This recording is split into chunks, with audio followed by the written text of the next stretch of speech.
السلام علیکم، میرا نام ساجد ہے اور آپ میرا یوٹیوب چینل دیکھ رہے ہیں۔ آج میرے ساتھ موجود ہیں جی حافظ احمد صاحب، جو کئی سالوں سے میرے سب سے اچھے دوست بھی ہیں اور ہم نے کافی کام بھی ایک ساتھ کیا اور پھر پڑھائی بھی ایک ساتھ کی ہے۔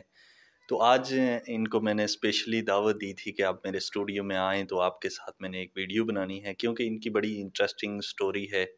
یہ پہلے دنیا کی طرف گئے اور اس کے بعد سے یہ دوبارہ سے دین کی طرف آئے،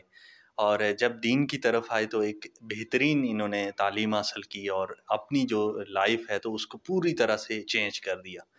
تو میں نے سوچا کہ میں بھی سنوں گا ان سے وہ باتیں جو جن کی وجہ سے یہ دین کی طرف آئے، تو آپ لوگوں کے لیے بھی ایک جو مثال ہوگی، اور آپ میں سے بھی بہت سارے لوگ ہوں گے جن کے کام آ سکیں گی یہ باتیں۔ تو آپ سب سے پہلے تو آپ کا بہت شکریہ کہ آپ نے ٹائم نکالا اور میری دعوت پر میرے اسٹوڈیو میں آئے۔ السلام علیکم۔ وعلیکم السلام ورحمۃ اللہ وبرکاتہ۔ آپ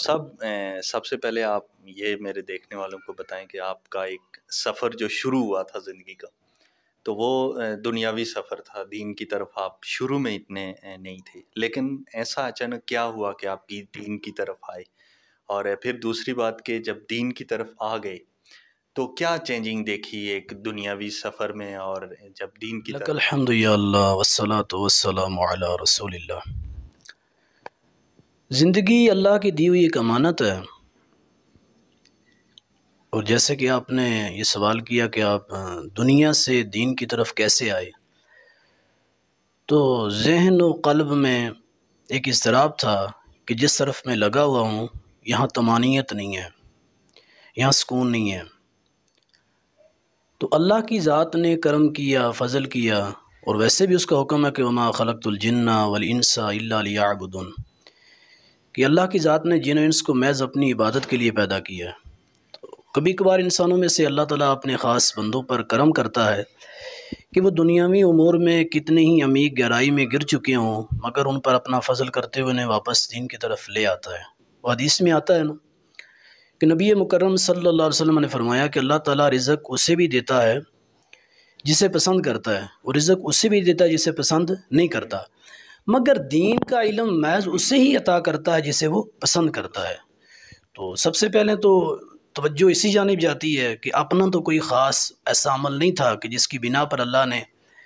دین کی طرف لایا ہو، مگر یہ اس کا اپنا فضل تھا، اس کی محبت تھی کہ اس نے ہمیں دین کی طرف لگایا، اور بحمد اللہ تعالیٰ پھر حفظ قرآن اور درسیات، عالم کورس، یہ سارے امور سر انجام پائے، تو آج ہی نہیں آپ کے آپ ساتھ۔ سب ایک جو مسئلہ ہے جو ہمارے کلچر میں بہت زیادہ پایا جاتا ہے، اور بہت سارے لوگوں کو ڈاؤٹ ہے کہ اس میں وجہ کیا بنتی ہے، کیونکہ آپ ماشاءاللہ سے کافی بچوں کو پڑھا چکے ہیں، ابھی بھی پڑھا رہے ہیں، مدرسے میں پڑھا رہے ہیں۔ تو ایک جو مسئلہ آتا ہے کہ بچوں کے ساتھ زیادتی کے کیس آتے ہیں، جن میں بعض ٹائم والدین کی طرف سے مسئلہ ہوتا ہے، بعض ٹائم وہ قاری صاحب کی طرف سے ہوتا ہے، لیکن بہت سارے لوگ جو دیکھنے میں آتا ہے یا جو سوشل میڈیا پر جو ویڈیو آتی ہے تو مولویوں کو یا عالموں کو نشانہ بنایا جاتا ہے اس کی مد میں۔ تو اس میں آپ کیا سمجھتے ہیں کہ کس کا قصور ہے، اور اس میں کیا دیکھنے والے کیا کر سکتے ہیں کہ ان سب واقعات سے سوال بچا جا کے سکے؟ کئی پہلو ہیں جن کے اوپر گفتگو کی جا سکتی ہے۔ میں کسی ایک پہلو کی جانب آپ کی توجہ مبذول کرواتا ہوں کہ یہ معاشرے کا دیا ہوا مدارس کا ایک تحفہ ہے۔ تمام لوگ جانتے ہیں کہ بچہ جب اسکول نہیں پڑھ سکتا تو پھر اسے ورکشاپ پہ، کسی شاپ پہ، بیکری پہ، یا مختلف کسی کاموں میں سے کسی کام پہ لگا دیا جاتا ہے۔ اگر وہ بھی نہ کرے تو پھر اسے یعنی معاشرے کا بگڑا ہوا، انتہائی پرلے درجے کا نالائق، اس کو مدرسے کے حوالے کر دیا جاتا ہے۔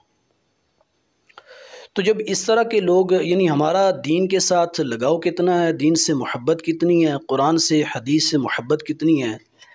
وہ اس سے پتہ چلتا ہے کہ ہماری دین سے، قرآن سے، حدیث سے محبت کوئی نہیں ہے۔ یعنی ہم اپنا وہ لاوارث اور یتیم قسم کا بچہ جو علمی طور پر، ذہنی طور پر، قلبی طور پر برائیوں میں وہ ملوث ہے، اسے ہم مدرسے کے حوالے کرتے ہیں۔ تو مدارس میں کبھی کبھار تو بچے بڑے اچھے بن کر نکل جاتے ہیں، لیکن وہ کہتے ہیں نا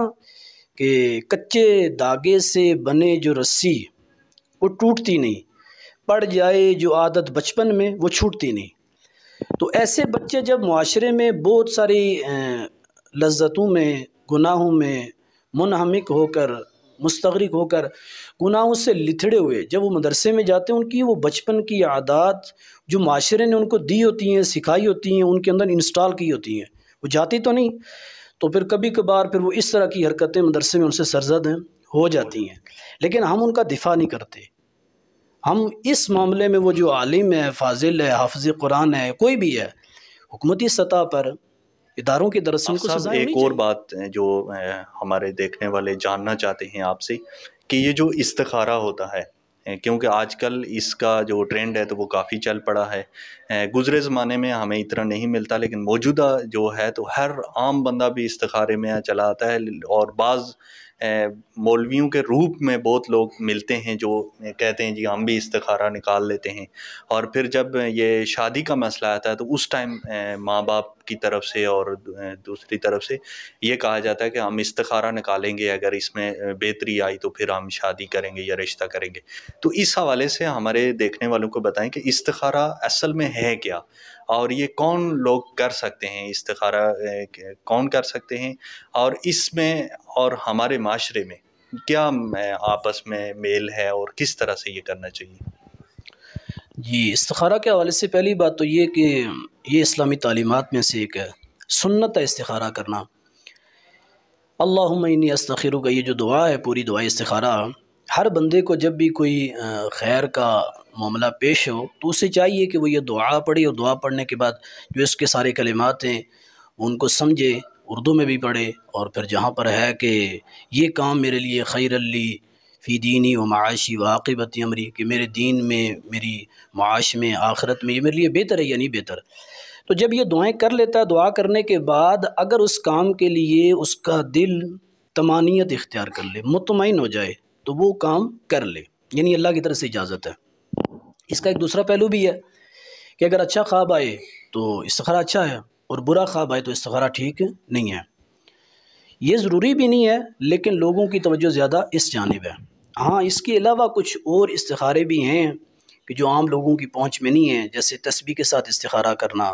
یا اہدنا الصراط المستقیم کے ساتھ استخارہ کرنا،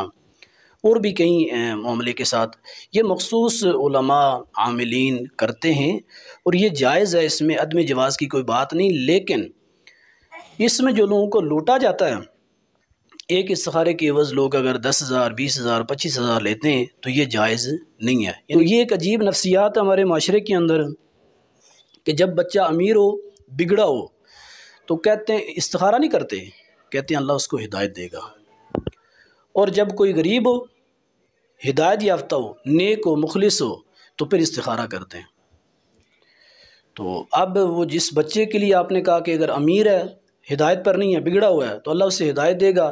تو جب غریب ہے تو اللہ اسے صاحب دولت نہیں دے ایک اور سکتا۔ جو سوال بہت سارے ذہنوں میں ہے، اور میں بھی بچپن سے سوچتا آیا، اور کوئی ایسا ملا نہیں جس سے میں پوچھ سکوں، تو آج موقع ہے میرے پاس۔ آپ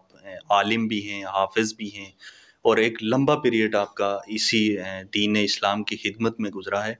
تو اس میں یہ ہے کہ بعض میں نے دیکھا ہے کہ جو حافظ بن جاتے ہیں، بعض ٹائم وہ مدرسہ چھوڑ دیتے ہیں، حفظ انہوں نے کیا ہوتا ہے، اور جب مدرسہ چھوڑ دیتے ہیں تو ظاہری بات ہے دنیاوی کاموں میں لگ جاتے ہیں تو وہ بھول جاتے ہیں، اور پھر بعد میں اگر وہ ناکام ہو جائیں، زندگی میں ناکام ہو جائیں، تو دنیا ان کو طعنے دیتی ہے کہ آپ نے حفظ کیا تھا، جس کی وجہ سے آپ کو قرآن پاک کی بددعا لگ گئی ہے، اس وجہ سے آپ کامیاب نہیں ہو سکے، یا اگر وہ کامیاب ہو جائے تو اس کو اتنے طعنے نہیں ملتے ہیں، لیکن ناکامی میں یہ طعنے ضرور دیے جاتے ہیں، میں نے اپنے کانوں سے بھی سنا ہے۔ تو اس یہ ایک میں کیا سوال ہے سچ ہے؟ جس کی مختلف زاویوں سے گفتگو کی جا سکتی ہے۔ قرآن کے حقوق ہیں، وہ عام مسلمان کے اوپر بھی ہیں اور حافظ قرآن کے اوپر بھی ہیں۔ قرآن کی بددعا لگنا، حدیث میں ہے نا کہ قرآن حجت لک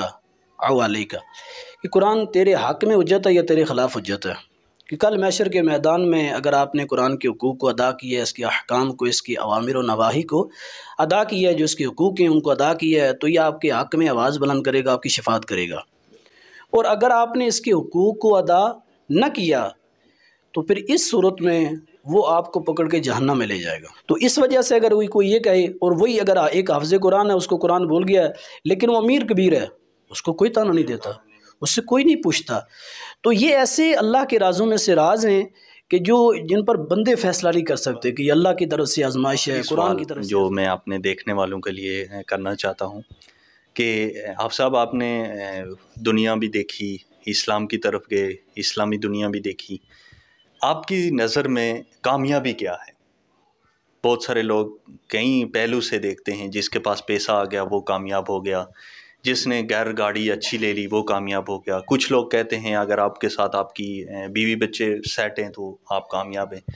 آپ کی نظر میں کامیابی کیا ہے؟ 4 دن کی چاندنی پھر وہی اندھیری رات ہے۔ کوئی انسان دنیا میں کتنا ہی کامیاب کیوں نہ ہو جائے، کامیابی تو اصل آخرت کی کامیابی ہے۔ دنیاوی امور میں کامیابی کا ایک اصول حضرت علی رضی اللہ تعالیٰ نے بیان فرمایا کہ گھر کشادہ ہو، اس کی جو نوکری ہو وہ گھر کے قریب لگی ہو، اور جو اس کی اہلیہ ہو وہ اس کے لیے راحت کا سامان ہو، تو یہ ایک کامیاب ترین شخص ہے دنیاوی اعتبار سے۔ کبھی کبھار لوگ کروڑوں میں کھیلنے والے ڈپریشن کا شکار ہو کر خودکشیاں کر لیتے ہیں، اور کبھی آپ علماء دین کو دیکھ لیں کہ معاشرے میں بظاہر پسا ہوا طبقہ، یعنی مالی لحاظ سے کبھی اچھی خودکشی گفتگو ہوئی حافظ احمد صاحب سے، جو میرے پاس آئے ہوئے تھے، اور بہترین انداز سے جو ہمارا جو معاشرہ ہے اور اسلام اور معاشرے کے درمیان جو بہت سارے سوالات جو ذہن میں تھے تو میں نے ان سے پوچھے ہیں، اچھے انداز میں انہوں نے جواب دیا۔ حافظ صاحب، اللہ پاک آپ کو جزائے خیر دے، جو آپ اچھے کام کر رہے ہیں اور اسلام کی خدمت کر رہے ہیں، اس کے لیے آپ دعاگو ہوں کہ اللہ پاک آپ کو مزید ترقی عطا کرے۔ تو اسی کے ساتھ اپنے میزبان ساجد خان کو اجازت دیجیے، پھر ملیں گے نیکسٹ ویڈیو میں، تب تک کے لیے اللہ حافظ۔